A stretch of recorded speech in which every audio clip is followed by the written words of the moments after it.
मेरी एक कविता परमपिता परमेश्वर से कह दिया। कल ही मैंने अपने परमपिता परमेश्वर से कह दिया, आगे मैंने तेरे अपना पूर्ण समर्पण किया। जन्म से लेकर अब तक मैंने गलत राह का चुनाव किया, खोकर इस संसार में खुद को पाने का अथक प्रयास किया। जन्म से पहले तुमने संभाला, मृत्यु बाद भी होगा तू रखवाला। इस सांसारिक भवसागर में मैंने खूब गोते लगाया और पाया कि मुंह से कही बातों से लोग पलटते हैं, मुंह से कही बातों से लोग पलटते हैं और इंसान के विचार भी समय समय पर बदलते हैं। हर सुंदरता मिट जाती है, इंसानियत भी दो कौड़ी में बिक जाती है। घमंडी तो एक न एक दिन अपने ही मुंह के बल गिरता है और रिश्ते नाते तो अब बस मुझे नाम का ही दिखता है। कभी अपने तो कभी पराए जहरीले मन पर स्वार्थ की पट्टी पढ़ाएंगे और झूठ को अपनी पुश्तैनी जागीर बताएंगे। ऐसा मानो क्या भला कभी किसी का सगा बन पाएंगे।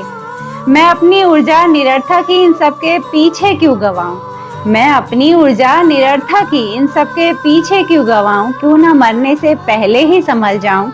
तू ही मेरा समय है प्रभु, तू ही मेरा स्नेह भी, तू ही मेरे हृदय के धरातल की नेह भी। मैं तुझसे बातें भी कर लूंगी, जवाब में तुम्हारी खामोशी भी सुन लूंगी। तुमने ही कुछ ऐसा घटित कराया, वापस मुझे अपने पास बुलाया। इसलिए कल ही मैंने अपने परमपिता परमेश्वर से कह दिया कि आगे मैंने तेरे अपना पूर्ण समर्पण किया। Thank you so much. आप सब ने अपना कीमती वक्त देकर मेरी इस कविता को सुना और मुझे उम्मीद है मेरी कविता आप सभी को बहुत अच्छी लगी होगी। और अगर अच्छी लगी हो तो मेरे वीडियो के ठीक नीचे एक रेड कलर का सब्सक्राइब बटन है, उसे दबा दीजिए और एक बेल आइकॉन है, उसे भी दबा दीजिए ताकि मेरा हर नया वीडियो आप तक आसानी से पहुंच सके और मैं आप सबके दिलों तक भी आसानी से पहुंच सकूं। तो आज की मेरी कविता का शीर्षक है परमपिता परमेश्वर से कह दिया।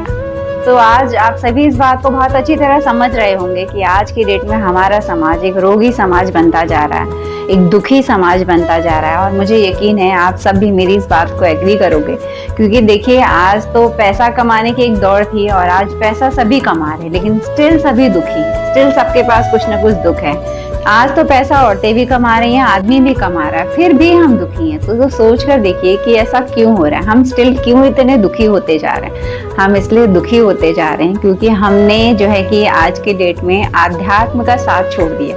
आज हमने जो है कि ईश्वरीय शक्ति को जो है कि खुद से दूर कर दिया है और जिसकी वजह से हम इस सजा को भुगत रहे हैं। और अगर हमने ऐसा करते गए तो यकीन मानिए जितना आप ईश्वरीय शक्ति को या सुपर पावर को खुद से दूर करते जाएंगे उतना ज्यादा आप पापी बनते जाओगे, उतना ज्यादा जो है कि गलत कर्मों को करते जाओगे, उतना ज्यादा जो है कि आपके कर्म बिगड़ते जाएंगे और घोर कलयुग आता जाएगा।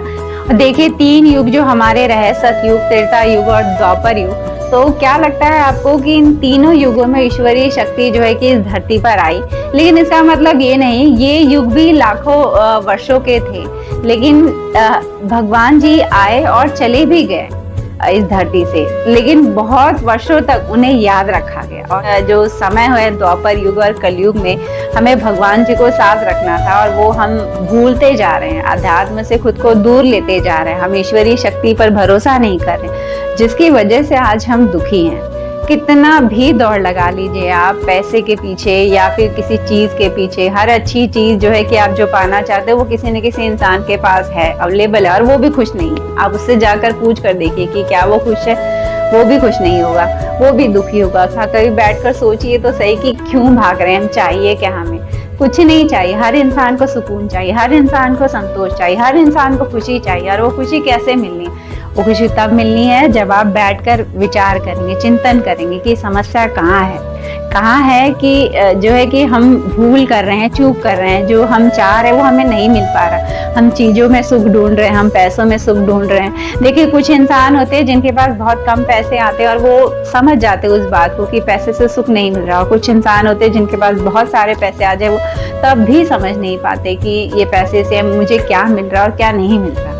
मैं आप सभी से यही कहना चाहती हूँ, अगर आप अपनी लाइफ में पीस चाहते हो, सुकून चाहते हो, शांति चाहते हो, खुशी चाहते हो, तो अपने आप को आध्यात्म से जोड़कर देखिए। खुद को जो है हरि शरणम केवलम ये मान कर चलिए कि मैं हरि की शरण में हूँ और अब जो भी वो करेंगे मैं वो दिन देखूंगा। एक बार ये करके तो देखिए, फिर आपको हर दिन जो भी कृपा प्रभु की मिल रही है ना, आपको एहसास होने लगा। आपको एहसास होने लगा कि भगवान जी ने मुझे ये घर दिया, भगवान जी ने इतना खाना अच्छा दिया है मुझे, इतने अच्छे कपड़े दिए हैं मुझे पहनने को। तो हमें ये छोटी छोटी बातें दिखने लगेंगी। जो हम जो है कि हमारे बड़े बड़े ड्रीम है आज के डेट में, उसमें हम छोटी छोटी चीजें देख ही नहीं पा रहे कि हमारे पास है क्या क्या।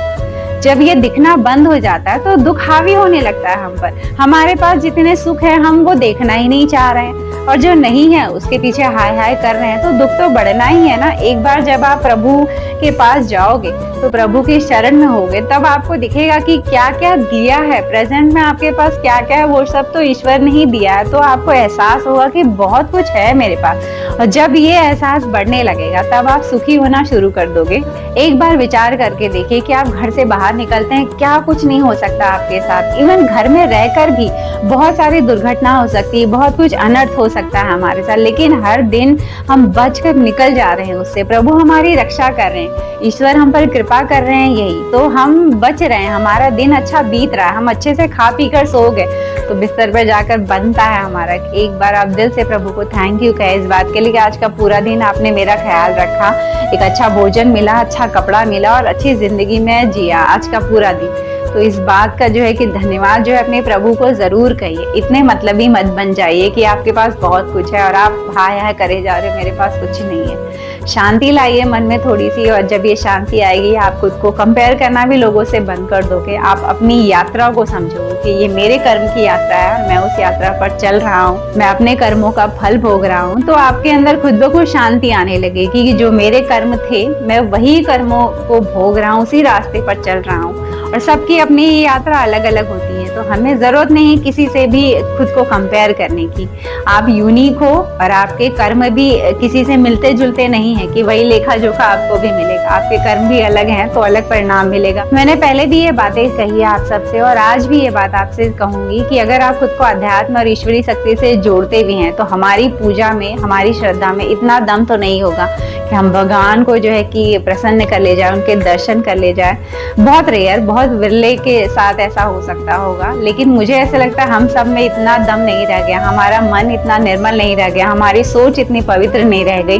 तो भगवान के दर्शन और उन्हें प्रसन्न करना तो ये हम समझ ही नहीं पाएंगे। लेकिन जो हम समझ सकते हैं वो ये कि धीरे धीरे आप जो है कि अपने अंदर चेंजेस महसूस करोगे, थोड़ा बहुत जो है कि सुकून आएगा आपकी जिंदगी में, थोड़ी सी शांति आएगी आपकी जिंदगी में। और अगर आप अपनी जिंदगी में शांति चाहते हो तो खुद को आध्यात्म से जरूर जोड़िए। हर रोज जो है कुछ सुपर पावर के पास पहुंचने की एक छोटी सी कोशिश जरूर करिए, और ये कोशिश आपको क्यों करनी, ताकि आपका मन शांत रहे, शांति नाम की चीज आपके अंतर मन में रहे, आप अपनी जिंदगी को खुलकर जी सको, शांति से जी सको। अगर आप ये चाहते हो तो यकीन मानिए करके देखिए, और अगर ऐसा करने के बाद भी आपको ऐसा कुछ एहसास ना हो, कुछ चेंजेस ना महसूस हो, तो मुझे कमेंट करके बताइए। और अपनी राय और बातें भी आप सभी मुझे कमेंट करके बता सकते हो। ये थी मेरी आज की बातें इस टॉपिक पर। तो चलती हूँ, एक और नए वीडियो में आप सबसे मेरी मुलाकात रहेगी। तब तक उससे दोस्ती बनाए रखिएगा, किससे? इससे